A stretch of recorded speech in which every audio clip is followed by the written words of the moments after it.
Good evening, wonderful viewers. Now, listen, it's been long, I think it's been months since we went live or online or any uploaded any video of any particular sort.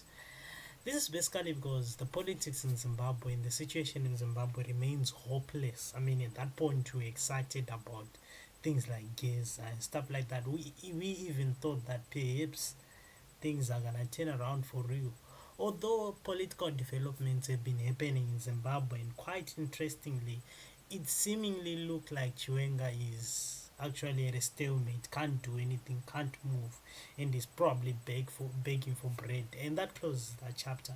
But particularly, what brought us here today is to discuss the issue of perhaps Nelson Chamisa and really understand like why Zimbabweans feel frustrated when it comes to the issue when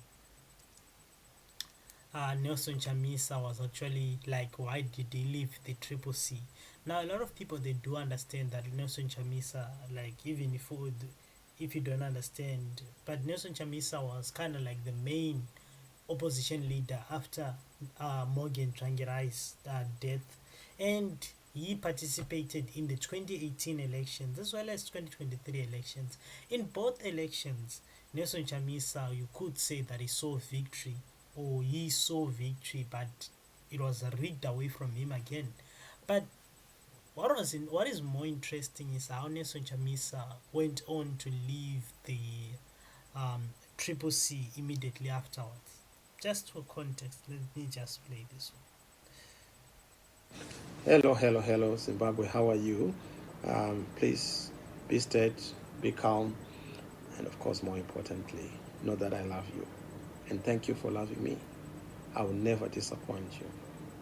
The time is coming, and that time is not far. I thank you. Be blessed. God is in it. Okay, now that clip made rounds on social media. A lot of people were talking about Nelson Chamisa's potential coming back to politics. And there was a lot of skeptics and a lot of critics on that move, and I understand why. Number one, you have to understand that people actually invested their time into Triple C and MDC, and particularly those two organizations fell under Chamisa's watch. Therefore, that's why these people might feel angry or might even not trust. Like, man, when are we gonna keep on saying God is in it, God is in it, God is in it forever? We're gonna sing the same song. We want to see some actions. And particularly to those people, there's these things to consider here. When Nelson Chamisa won or somehow got probably 44% of the seats in parliament using Triple C, Emerson Dambudzo Mnangagwa actually went after Nelson Chamisa by basically making sure that he made some of his MPs disappear. Some of the representatives were being abducted. The funeral that you can see there was Pastor Tafumane Messiah actually being killed while on a campaign for the Triple C. A lot of people were dying, blood was being shedded, all because of Triple C. And the organization had been in some way infiltrated by outsiders, or what you call the Central Intelligence Organization, I don't know, the CIO. They say that they claim that it was infiltrated. This is where we see people like Chabangu and a lot of people that have got into the organization. And Nelson Chamisa, seeing these people, like seeing all of this, he decided to pull this move. On this video, he basically said that they are actually abstaining from parliament or any activities that are related or linked to Zimbabwe political participation. So pulling away from council and parliament. Now, to most of his voters, they were like, "Hey man, dude, we actually went our all way out to march campaign for you, only to pull out at this point in time in the race." But you gotta understand here, Chamisa was trying to perhaps protect the people. Like, we saw MPs like Fadzai Mahere being arrested. We saw a lot of people being abducted, and we also see people like Job Scala actually being under the eye. So perhaps Chamisa leaving the Triple C was basically trying to protect people or protect people from the greater harm that ZANU-PF does have. I mean, they didn't have any defense mechanism. You saw this in 2008, and I think that was the same mechanisms or the same kind of guerrilla or warfare that they were doing to Chamisa's people. Where these people, they do not have the power to defend themselves. The police is no good. The military operatives were being used to abduct them with unmarked vehicle cars. So it's 2028. Or what's next from here? Is it over for the Zimbabwean opposition?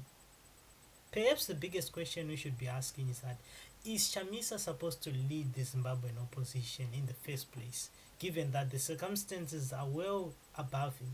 And also, I would understand a lot of people that says that, how can you be kicked out of your own party?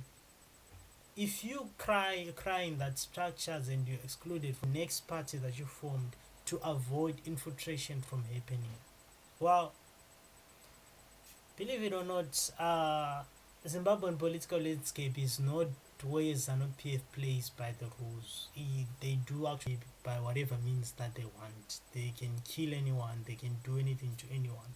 But again, should we just accept it and live in this hopeless situation and say that this is all for Zimbabwe and there shouldn't be opposition?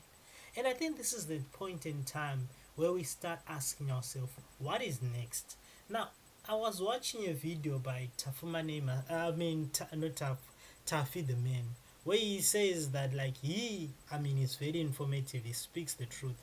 But one thing that I didn't agree with him on is when he basically said that he thanks the CIO, or they've done a greater job of preventing a civil outbreak in Zimbabwe, basically something like a civil war or a fight in Zimbabwe. Then I asked myself, but given the situation and the circumstances that we really cannot, if you're living, you are destined for death. We are all destined for death, but living in Zimbabwe is suffering.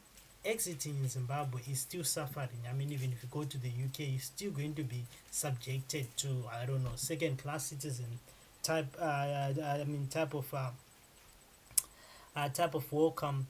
Zimbabwe is hard as well. So tell me, would you say that Zimbabwe is better off than a country that is within civil war? Because at the end of the day, a country that is at civil war, some point when they do the peace negotiations, they are going to actually consider one another's view. But in this case, with our ZANU-PF, they don't really going to consider. There's not going to be a stalemate where we are going to reach. So Zimbabwe, at the current point in time, it needs a person who faces ZANU-PF head on, not people that curve in, perhaps what you call what Nelson Chamisa does. Elections are not working, people. We might go to elections, people still get abducted. We need a new book, a new rule of play when it comes to this entire thing of politics. And of course, the people that we also associate with, we do see that, for example, Emerson Dambudzo Mnangagwa was successful in buying out specific MPs from ZANU-PF, from the Triple C, MDC, and stuff like that. And we also see that the Zimbabwean public, on their own, they tend to tolerate nonsense and utter garbage. They cannot cancel nonsense. They cannot ignore. They cannot isolate people that actually hate them. There was this video that made several rounds on social media of Grace Mugabe. Then they say, "Can I fight ndoda kuti my born," or something like that. No, it was just basically a Saint Flo song. But what ended up happening, it was trending. A lot of people saying, "Grace, she still looks good," and stuff like that. And people, they do forget that a daughter owns farms that are perhaps would cover the area of Harare, 21% of that area. They do forget the bitterness and the brutality that a husband caused to all of us in Zimbabwe. And all of us were in this mess probably because of them. Or you do get the result that you see in Zimbabwe. I don't think Nelson Chamisa is the best political vehicle that Zimbabweans would want to use going forward from here. And I don't think elections, or even the council elections, is gonna do any benefit whatsoever to Zimbabwe. I think everyone should abstain in form of protest to those elections, and we should come to terms and start accepting that perhaps our electoral system and our way of choosing who's in power is not working, because only through that maybe can we start having conversations, or can we start looking for real solutions on how to tackle the problem at hand. You cannot tell me that, I mean, children born in 2010, they've never seen, I mean, like, they've been experiencing a Zimbabwe that's ever getting worse. Children born in 2000, children born in 2000, they've never seen a better Zimbabwe. And perhaps, probably their version of actually making it in life is now the joke that says that they have to actually skip Zimbabwe. And that is perhaps one of the saddest thing. And until we start having real conversations when it comes to political successions and actually toppling ZANU-PF outside elections, maybe, just maybe, we can find our solutions there. I mean, I'll be honest with you. They say that 7 million adults in Zimbabwe at least are at a risk of going hunger. Like, the situation is that bad. And the situation in Zimbabwe, what makes it even worse is that it's all man made. It rains, everything is there, but the problem is that it's man made and people are not willing to come to budge. And this is why we have weaker opposition leaders. If you had a crowd like that of Mozambique, I mean, I did videos on Venancio Mondlane of Mozambique. If we had a crowd that was half of like that of Mozambique, people that are like half of what Ramnamo is and stuff like that, I'm telling you, there wouldn't be Emerson Dambozo Mnangagwa or Robert Mugabe. All of these people would have been gone by a long time ago. We would have made much more progress. But we live in a society where we've accepted what mediocrity is and we move all forward with it. And for some reason, we've also kind of like accepted the 2013 nonsense. And I mean, the people want change, but they're not willing to work towards the change. Perhaps the way that we can work out towards change is to start canceling nonsense artists that endorse ZANU-PF.